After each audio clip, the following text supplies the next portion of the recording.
Hello, ladies and gentlemen, and welcome back to another episode of Los Angeles Bias. As usual, I'm your host, Russell, right here at the University of Southern California. And I thought this week was going to be, a relatively slow news week for the USC Trojans. Going into the bye week, they were finally going to rest up, they were going to get back to 100% health. But frankly, a lot of stuff happened this past weekend in college football. A lot of moving parts, a lot of falling giants. But before we get into any of the football lingo, any of the analytics, anything like that, I'm going to go ahead and show you guys a couple of special clips this week, including where I got this awesome, ugly USC Christmas sweater, and how the Hash/Oda family gets into the holiday spirit. So go ahead, enjoy some of that, and we'll be right back.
That's right, for the first time I think ever on this channel, I'm having some USC basketball clips. It was a lot of fun going to the game. They handed out these ugly Christmas sweaters to the first 1,000 students who came to the game, and frankly, I kind of like it. This is like a $20 sweater or whatever. So that was a really cool thing. It was against number 16 Texas A&M. Unfortunately, we did lose that game, and I'm unlike my football record here at USC, I'm 0 for 2 when I go to a USC basketball game. So maybe that's a sign. Maybe that's a sign for something. But it was a lot of fun going to that game. That was a new experience. So maybe if I don't end up being a bad luck charm for the USC Trojan basketball team, I'll end up going to a couple more games, checking out as much as I can. It's nice to be part of a school who has both a top 25 rated football team and basketball team. Low-key, USC is becoming a basketball school. Take that, UCLA. But you know what? Let's go ahead. Let's jump into the football talk. Yes, so last week USC did have a bye week. They were finally able to get some rest, hopefully regain some of the strength that they had at the beginning of the season.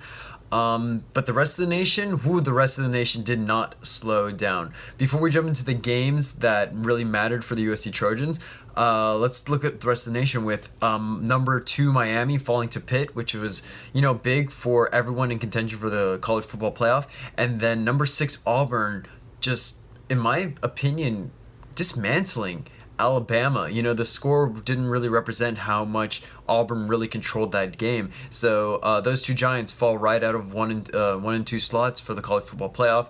It opens it up a little bit for some of the outside teams. Today it was the ranking committee came out and gave the new top 25 with the USC Trojans finally cracking the top 10, only at number 10, but it is just nice to say, hey, we're finally a top 10 team again. It feels like it has been over a month since we've been able to crack that top 10, so it's nice to be back there. Obviously, a lot would have to happen for USC to be put into that Final Four. All things considered, I don't know if I really want us to be put in the playoff, because I honestly think we would be destroyed by any of those top 4 teams at the moment. We're just not playing to our full capacity, while those other 4 teams are really just riding high. But with those games in the books, we looked at what was going on in the Pac-12.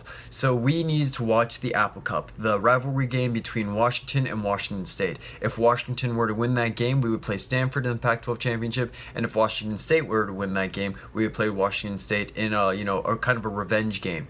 But frankly, it wasn't close. It wasn't close at all. Washington absolutely demolished Washington State. by a score of 41-14. And I mean, it was over by halftime. I believe it was 28-0 at halftime. It was never even close. It was just an absolutely one-sided affair. So Washington not really doing us any favors by just completely destroying Washington State, sending them back home, and then therefore sending Stanford to Santa Clara just down the road to play us in the Pac-12 championship game. And talking about Stanford, they are pretty much doing the same thing Stanford does every single year. They start off the year really, really slow. They have a couple of bad losses. You know, they lose to San Diego State. You know, they'll get torn apart by the USC Trojans. And then as the year picks up, they start to go like, oh wait, that's right, we're Stanford, intellectual brutality, all that good stuff. And now they are on a roll. Even with Bryce Love with a high ankle sprain, the Stanford Cardinal just completely demolished the Notre Dame Fighting Irish 38-20. And when this game got out of hand, it got out of hand quick. I did not think Stanford was going to look so dominant in this game. I didn't think Stanford was going to win this game. So now what does this mean? What does this mean for the USC Trojans? This means we're playing a much better Stanford Cardinal team. This team is improved. This team is stronger. This team has a new quarterback, and it has a Heisman contender. We did have this bye week, so maybe we rested up a little bit, but we are not the same USC Trojan team that defeated the Stanford Cardinal all those weeks ago. This game scares me. I'm very, very nervous for this game because now it is a revenge game for Stanford. This is them coming back and saying, hey, USC, we're not the same people that you played all the way back in September. We're a brand new team, and we are going to bring a fight to Santa Clara. And this pretty much makes it a Stanford home game. Santa Clara is, for those of you who don't know, very close to Palo Alto. This was pretty much the worst case scenario for the USC Trojans, playing a much improved Stanford Cardinal team up north in Santa Clara in Levi Stadium. What do I think is going to happen in this game? I don't know. It's really hard to say. It depends on what Sam Darnold we get on that Friday night. It depends on what Rojo we get on that Friday night. But it all depends on how much time our O-line gives Sam Darnold. It all depends on how much of a gap they give Rojo. Even if it's the slightest hole for Rojo to run through, I believe we can once again just slash down the forest. Just take down that stupid tree mascot thing that they've got going on there. It's terrifying. It's like the clown of trees. It just smiles awkwardly at you and spins and just does all that weird stuff. But can the Trojans win? Yes. Currently we are favored by 3 points, which is just Vegas's way of saying, hey, they're ranked higher, so I guess we'll have them favored. But this game, like I said, it makes me nervous. I do think we can win this game. If we win this game, we're ending the season with 11 wins, and they're going to have to put us into a very, very nice bowl game. It'll be a New Year's Six bowl game, probably the Fiesta Bowl. But all that depends on what happens. And who knows? Maybe if we go out there and beat the Cardinal again by 35, who knows? Maybe, and with some other luck throughout the college football world, maybe the committee does say, hey, you know what?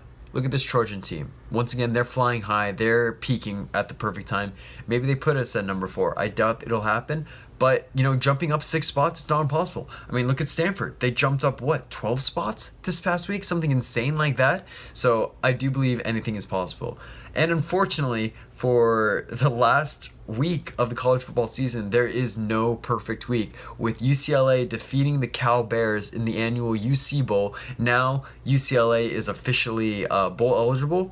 They now have the most touted and just almost lusted over college football coach in the past decade. They've hired Chip Kelly. Chip Kelly is now in Westwood, and yes, many Trojan fans are scared, but and they should be. Chip Kelly was an amazing coach at Oregon, going 46-7 as the coach of the Oregon Ducks. Woo, spending some time in the NFL, which obviously didn't go too well.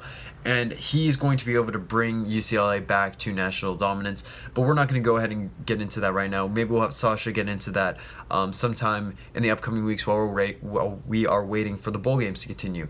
So with Notre Dame losing and with UCLA winning, I'm going to go ahead and just do this for the sake of doing it. We're going to go ahead and put on the victory hat just because this was a victory for the USC Trojans because they got healthy this week. We got to see Notre Dame just go tumbling down. And you know what?